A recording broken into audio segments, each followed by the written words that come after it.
여러분 뜻깊은 부부사랑 주일에 저는 오늘 베드로 전서 3장 1절에서 4절 말씀을 통해서 특별히 베드로가 말한 행복의 가정으로 여러분을 안내하고자 합니다.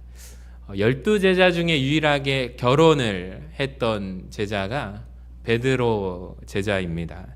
오늘 베드로는 구체적으로 베드로전서 3장에서 부부의 문제에 대해서 다루고 있는데요. 저는 말씀을 준비하고 또 묵상하면서 오늘 서신교회 모든 가정마다 부부들이 서로 사랑하고 행복한 가정을 이루시게 되시기를 주님의 이름으로 간절히 축원합니다. 먼저 기억할 것은 베드로는요, 두 명의 대상에게 말합니다. 첫 번째 보여주시면 믿지 않는 남편을 둔 아내들에게 말씀하고 있고, 두 번째는 믿는 남편들에게 향하여 말씀하고 있습니다. 우리가 4절까지 읽었지만 실제로 오늘 본문은 8절까지 말씀이고요. 우리 먼저 믿지 않는 남편을 둔 아내들에게 말을 합니다. 우리 1절 다시 한번 읽어봅시다. 시작. 아내들아, 이와 같이 자기 남편에게 순종하라. 이는 혹 말씀을 순종하지 않는 자라도 말로 말미암지 않고 그 아내의 행실로 말미암아 구원을 받게 하려 함이니. 아멘. 교회에서 사역을 하다가 교회 안에서 마음이 아플 때가 있습니다. 그것은 배우자 같이 교회 다니시는 게 아니라 배우자는 믿지 않으셔서 혼자 나오셔서 아내분이 혼자 교회 나오시는 경우나 혹은 믿는 아내의 남편이 믿지 않고 돌아가시는 경우를 종종 봅니다. 이 경우에 믿음이 있는 믿는 아내분은 자기 남편이 돌아가셨다라는 사실도 차마 말하지 못하는 경우가 있을 때가 있습니다. 생각해 보세요. 배우자가 갑자기 소천해서 남편 돌아가셔서 마음도 아픈데 경황이 없는데 교회에 알리지 못하는 그 심정은 오죽하겠습니까? 얼마나 아프겠습니까? 여러분 혹시 믿지 않고 배우자가 돌아가셨어도 꼭 교회에 알려주시기를 바랍니다. 교회는 함께 기뻐하고 함께 울어주는 세상에 둘도 없는 공동체가 바로 교회 공동체이기 때문입니다. 그러니까 가끔 남편이 교회 안 나와서 교회에서 떳떳하게 내가 신앙생활 하지 못합니다 라고 말하시는 분들도 계십니다. 그러면서 이분들이 가장 부러운 부부의 모습에 대해서 이야기를 하세요. 남편과 아내가 같이 손을 잡고 또 자녀분들과 함께 교회에 나와서 함께 오는 모습, 특별히 그 교회 학교 아이들과 함께 가족이 교회에 와가지고 예배드리고 돌아가는 모습을 보면 너무 부럽다고 해요. 그러면서 마음의 생각에 나는 언제 저렇게 되려나, 내 남편, 내 아내는 언제 교회에 나올 수 있으려나 생각하신다고 합니다. 마음이 참 아프겠죠.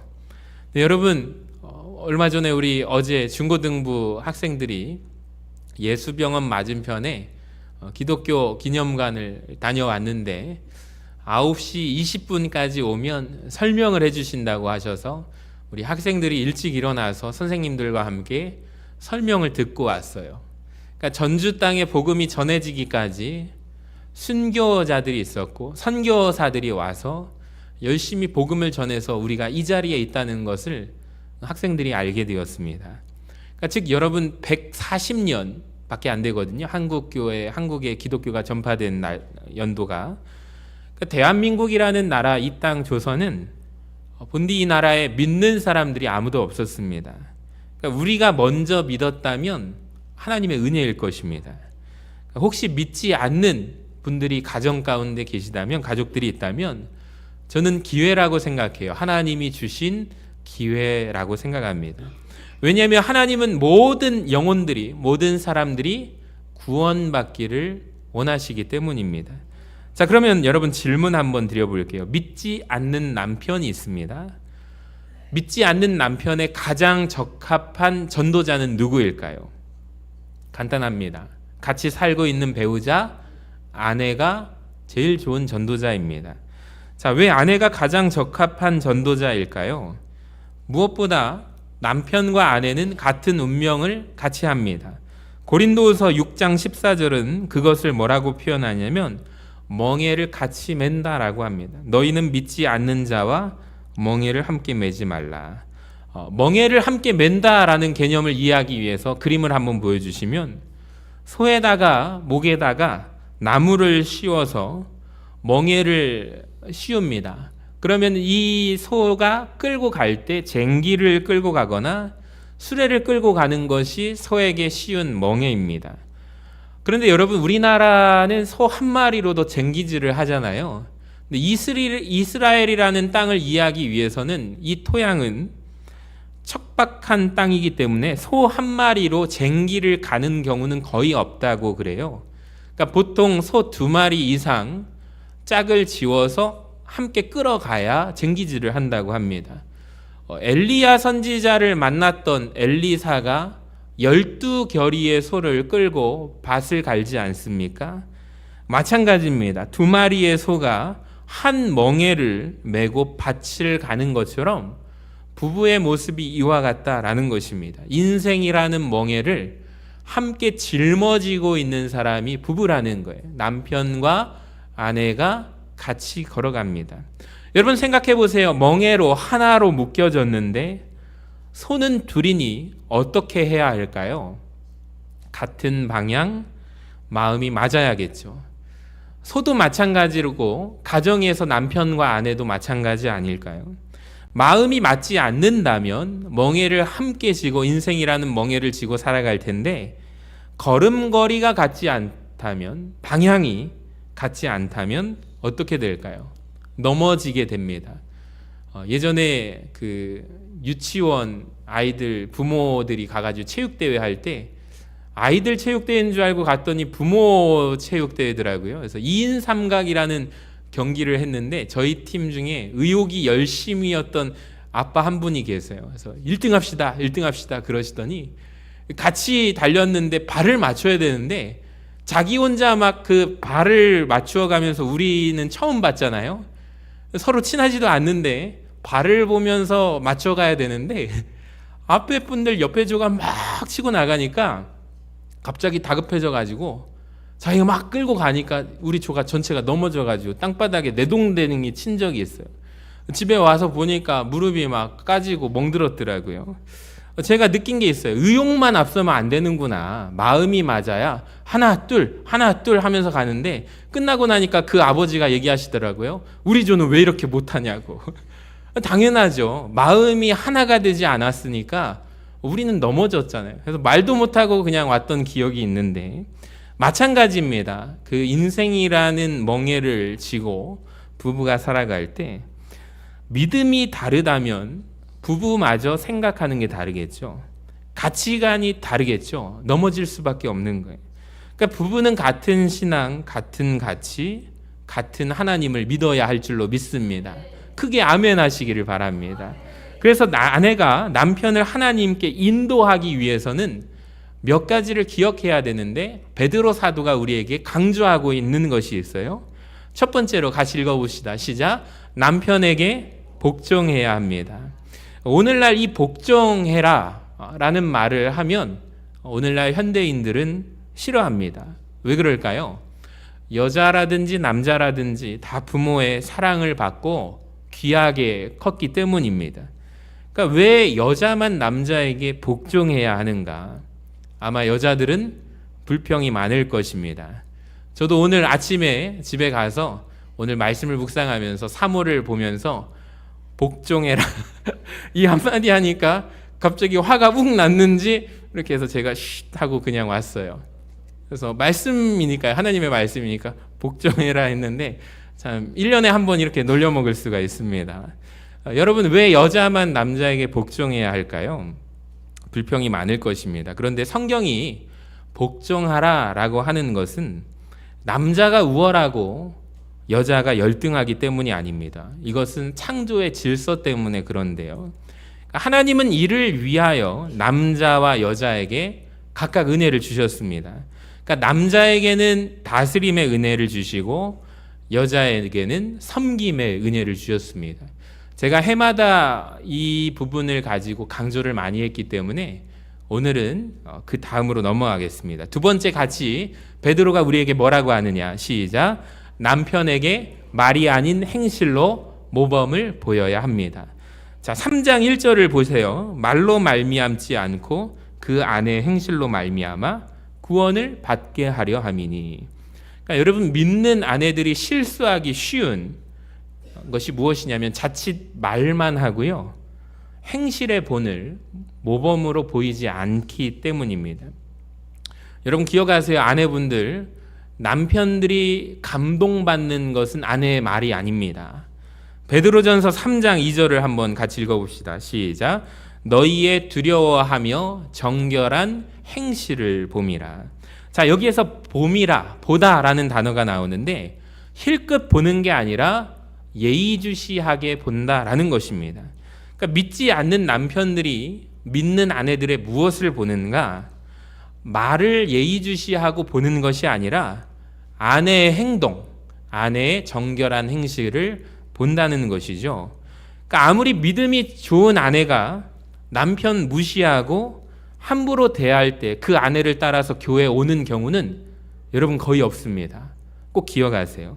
또 믿음이 있는 아내들의 실수할 수 있는 또 하나의 가능성은 무엇이냐면 남편을 무시하는데 영적으로 무시하는 경우가 있습니다. 그러니까 자기는 믿음이 좋아요. 매일 기도합니다. 영적으로 살아가는데 남편을 볼 때 그렇지 않거든요. 세상적으로 찌들어서 불쌍하게 산다면서 은근히 무시하는 경향이 있습니다. 이 태도를 조심하셔야 됩니다. 그런데 아내에게 여러분 존중받지 않으면서 교회에 나오시는 남편분들은 없습니다. 어떤 교회 한 권사님의 간증을 한번 제가 알려드리겠습니다.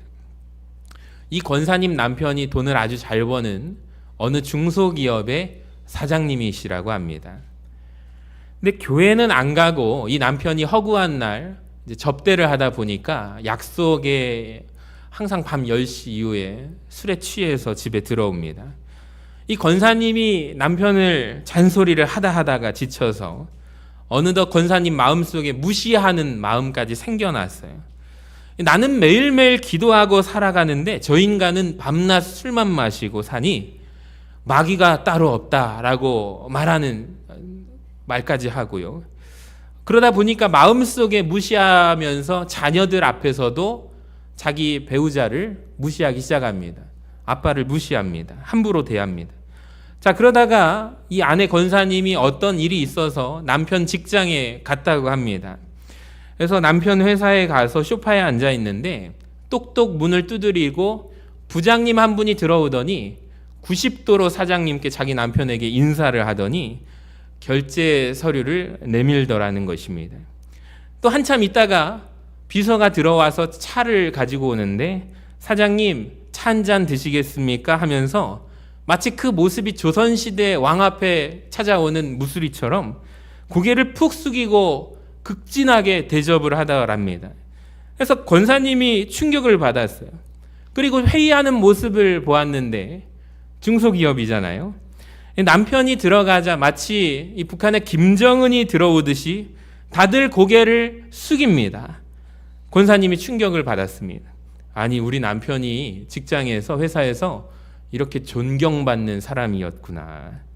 근데 회사에서 존경받고 집에 오면 내가 그동안 얼마나 무시하고 하인 취급을 했으니 남편 속이 얼마나 상했을까. 내가 잘해야 되겠다. 그래서 이 권사님께서 그 다음 날부터 남편에게 잘하기 시작하더랍니다. 그러다 보니까 남편에게 서서히 변화가 일어나는데 허구한 날 약속을 잡고 접대를 하면서 10시 넘어서 술에 취해서 들어오던 남편이 술을 안 먹고 들어오는 거예요. 그래서 저녁 8시에 오기 시작하고 6시에 퇴근해서 집에 오기 시작하고 남편이 변화됩니다. 술도 점점 적게 먹더랍니다. 근데 어느 날 주일 아침에 권사님이 분주하게 이제 교회를 빨리 가기 위해서 치장을 하고 나가려고 하는데 남편이 점잖게 양복을 딱 입고 앉아가지고 소파에 앉아 있더라는 거예요. 보통 때 주말이면 잠을 자고 있거나 늦잠을 자거나 벌써 밖에 나가가지고 집에 없을 텐데 소파에 앉아가지고 기침을 하면서 어이 나도 한번 교회 나가볼까? 이 한마디를 하더랍니다. 결혼하고 처음 듣는 말을 남편 입에서 튀어나왔어요. 그러더니 아내를 따라왔어요. 그러니까 이 부인은 남편에게 예수 믿어라 말 한마디 안 했는데 남편을 사랑하는 마음을 갖게 되자 이 남편이 아내를 따라서 교회를 나왔다는 거예요. 여러분, 남편을 존경하고 사랑하시기를 바랍니다.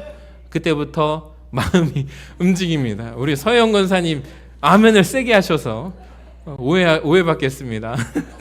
자, 세 번째 같이 읽어봅시다. 시작. 외모를 가꾸지 말고 내면을 가꿔야 합니다.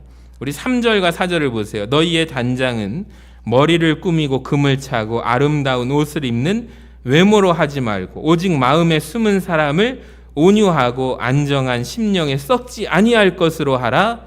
이는 하나님 앞에 값진 것이니라. 아멘. 여러분, 남편을 구원할 아내는 따라합시다. 정결해야 합니다. 여러분 꼭 기억하시기를 바랍니다. 외모로 자신을 꾸미지 말래요. 내면 세계의 아름다움을 추구하셔야 합니다. 우리 재정위원회가 참 수고하는데 어제 재정부가 식사를 하면서 제 옆에 김옥재 권사님 앉았는데 권사님 얼굴이 요즘 밝아지시고 너무 이뻐지셨어요. 그래서 우리 집사님과 권사님들이 왜 이렇게 이뻐지셨냐고 그랬더니 남편 김기현 권사님 앞에 계신데 남편이 이렇게 화장품이라든지 그런 것보다 사주기는 하지만 그것보다 하나님 말씀으로 하나님을 기쁘게 섬기니까 내 얼굴이 이렇게 밝아지고 이뻐졌죠. 할렐루야. 그 얘기를 하셨는데 정말 맞구나. 저도 생각을 하게 됐어요. 내면의 아름다움을 추구하시기를 바랍니다. 그러니까 믿는 여성들이 여러분 꼭 읽어야 하는 말씀, 성경 말씀이 있는데 잠언 31장을 꼭 읽으시기를 바랍니다. 한번 따라해 볼까요? 잠언 31장. 여기 보시면 현숙한 여인에 대해서 설명을 하거든요. 재밌는 것은 잠언 31장에 나타나는 현숙한 여인은 한 번도 외모는 말할 것도 없고 기도나 예배나 믿음이나 영적인 삶에 대해서 말하지 않는다는 것입니다. 대신 뭐라고 표현하냐면 부지런한 삶과 부드럽고 유쾌한 성품과 사람들에게 사랑받고 칭찬받는 모습이 현숙한 여인의 덕목으로 나오는 거예요. 그리고 마지막 결론이 29절인데 같이 한번 읽어봅시다. 시작. 덕행 있는 여자가 많으나 그대는 모든 여자보다 뛰어나다 하느니라. 아멘. 덕행 있는 여자가 되는 것, 정결하고 좋은 성품에 남편과 자녀에게 잘하고 사람들에게까지 칭찬받는 여인, 그런 여자를 보고 남편은 어떻게 할까요? 11절을 보세요. 그런 자의 남편의 마음은 그를 어떻게 한대요? 믿는데요. 그러니까 남편들이 아내를 믿으면, 신뢰하면 여러분 아내가 믿는 하나님을 믿지 않겠습니까? 그러니까 긴 말로 설득해서 남편을 하나님 믿고 예수 믿게 하는 것보다 먼저 남편이 나를 믿게 하여서 그 다음 내가 믿는 하나님을 믿게 해야 할 줄로 믿습니다. 자, 그 다음 베드로 사도가 믿는 남편들에게 이야기를 하는데 7절을 한번 보세요. 남편들아, 이와 같이 지식을 따라 너희 아내와 동거하고 그를 더 연약한 그릇이요 또 생명의 은혜를 함께 이어받을 자로 알아 귀히 여기라. 이는 너희의 기도가 막히지 아니하게 하려 함이라. 아멘. 믿는 남편들 잘 들으십시오. 아내들에게 잘해야 할 줄로 믿습니다. 아멘 좀 크게 하시기를 바랍니다. 다 잘하고 계십니까? 남편들이 아내들에게 어떻게 하라라고 하냐면 베드로 사도가 3가지를 하래요. 첫 번째 보여주시면 지식을 따라라고 합니다. 이 말은 지식을 따라 아내를 알라라는 것입니다. 그러니까 아내의 생일을 알라는 것이 아닙니다. 아내의 취향을 알라는 것이 아닙니다. 아내의 무엇을 알라? 마음을 알라. 우리 남편들만 따라합시다. 마음을 알라. 아내들의 감정을 알고 마음을 알라라는 거예요. 무슨 생각을 하고 사는지 알라라는 거예요. 이것이 지식을 따라 아내의 마음을 알아야 한다라고 말합니다. 여러분 꼭 기억하세요. 하나님은 남자와 여자를 다르게 창조하셨습니다. 그러니까 남자들이 일반적으로 못하는 게 있어요. 뭘까요? 아내의 말을 끝까지 들어주지 못하는 것입니다. 그러니까 아내는 말을 할 때 어떻게 말을 하냐면 마음으로 말을 합니다. 우리 남자분들 꼭 기억하시기를 바랍니다. 근데 그 마음을 헤아려 주지 못합니다. 남자들은 어떻게 듣냐면 아내들의 말을, 아내의 마음을 헤아리면서 온 지식을 동원해서 들어야 하고 알아주어야 하는데 마음을 알지 못한 상태로 말만 듣고 있다라는 것입니다. 그러니까 아내의 말에서 마음과 감정에 듣는 훈련이 남편들에게 필요한데요. 이런 말이 있습니다. 입술의 30초가 마음의 30년이다. 한번 따라해 볼까요? 입술의 30초가 마음의 30년이다. 정말 그래요. 한마디의 말이 가슴에 30년 동안 맺혀 있다라는 말이죠. 그러니까 남편들은 아내의 마음을 알아야 합니다. 자, 두 번째로 베드로가 우리에게 강조하는 것이 남편들에게 따라합시다. 동거하고. 믿는 남편이 아내에게 할 두 번째는 동거입니다. 그러니까 집에 함께 산다라는 뜻이죠. 아니 목사님, 집에 함께 안 사는 부부가 어디에 있습니까? 근데 여러분 기억하세요. 함께 산다는 말이 같이 밥을 먹고 함께 잠을 자고 함께 자녀들을 양육하는 말보다 더 훨씬 크다는 말입니다. 그러니까 단지 한 지붕 밑에 산다고 해서 동거가 아니죠. 동거하지만 별거한 부부가 많습니다. 별거는 뭐죠? 별거 아닌 것 가지고 따로 사는 것. 각 방을 쓰고 따로 잠을 자고 같이 한 지붕 밑에 살지만 서로 부부가 같이 지내지만 전혀 알지 못해요. 그러니까 이게 부부의 동거의 의미를 잘 나타낸 말씀이 8절인데요. 같이 읽어봅니다. 시작. 마지막으로 말하노니 너희가 다 마음을 같이하여 동정하며 불쌍히 여기며 겸손하며. 여기 보시면 마음을 같이하며 동정하며 불쌍히 여기며. 그러니까 불쌍히 여긴다라는 뜻은요, 여러분 함께 아파하는 것입니다. 여러분 사람이 가장 가슴 아픈 순간이 언제일까요?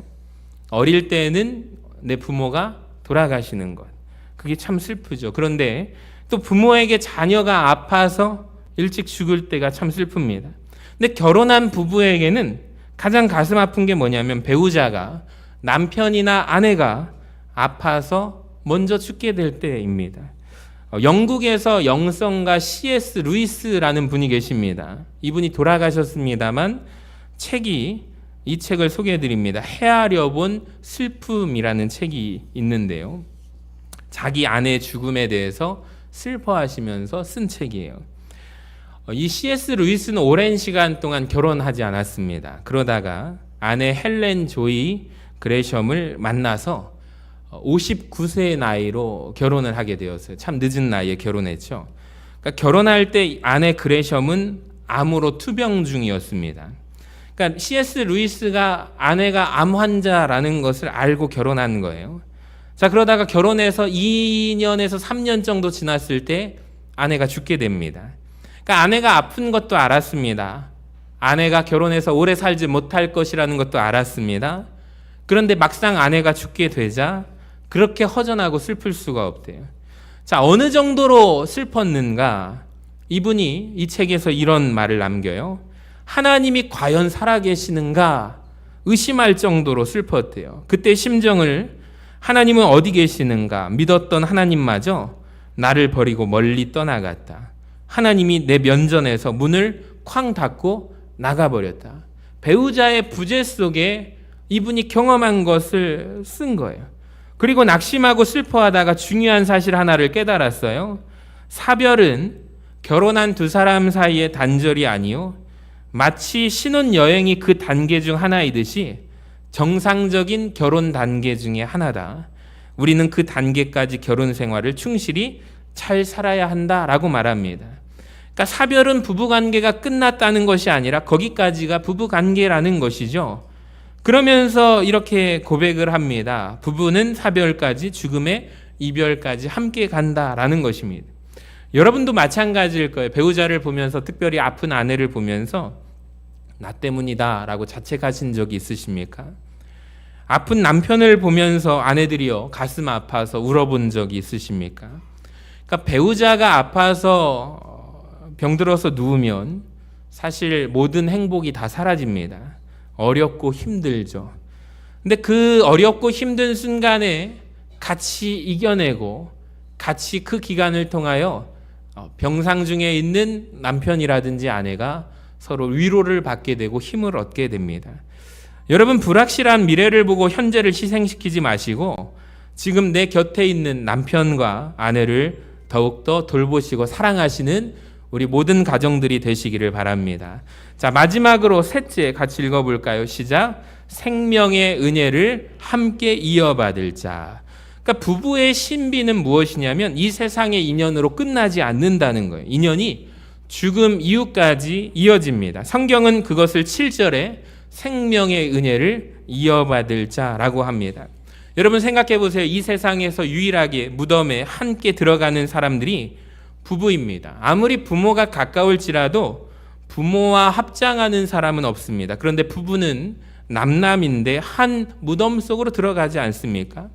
제가 이 생명의 은혜를 함께 이어받을 자라는 부분을 영화 속의 타이타닉에 보면은 스트라우스 부부를 소개합니다. 한번 그림에 보여주시면 이 장면을 아실 거예요.